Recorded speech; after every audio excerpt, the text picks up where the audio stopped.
Brother, how you feel like sorry बाबा, तू आमगेलो एक हो काम टुरिजम मिनिस्टर, आमगे वॉटर स्पोर्ट तुक साउथ गोवा केश लागला, तू काय आता होरे राफ सियावसो हाडा, तुगे काळीजूय स्ट्रॉंग आनी हाय दोडगे व्हडे हाय, पूण तेरो पुसा फिशरमॅनागे एक एक्सपिरियन्सान तू भायर भोडा नाळ्या तुका कितें जाता? म्हाका south Goa visit was a pending visit. आयज पेले सगळ्यांक सांगिल्लें आमी साऊथ गोवा येतले म्हणून. आयज we could experience the issues of the check on water sports. बाकीचे सगळ्यांचे रापणकार भाव तांचे विशय आयकले.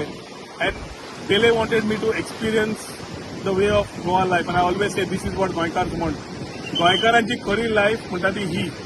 End this is exactly what we experience today. My good friend Pele today took me to the waters. We did some jet ski. Amazing experience. And this is the experience they give every tourist, domestic or international, with pure heart. And ते जेन्ना आमचे गोंयकारांचे heart भांगराचे आणि काळीज भांगराचे आसतकर automatically the way we attend to tourist is what we talk about. आयच्या दिसा it's a self experiential with all our brothers from आमचे वॉटर स्पोर्ट्स भाव, शेकवाले भाव, तांचे कडेन आज दीस काडपाचो आयज. It was a experience spending a lot of time. Great work these guys are doing. Every day is a good day. Keep it up. Life is beautiful. Life is आणि beautiful. आमचे पूर्वजां फिशरमॅन तेंक सांगिल्लें की गोंयांची कास्तीक काड आमकां राखून उडपाक, कास्तीक जात म्हणून सरान नुस्त्याकारांक आयकॉन काडून उतर दिला. एक वचून देव बरें करूं. बरोबर.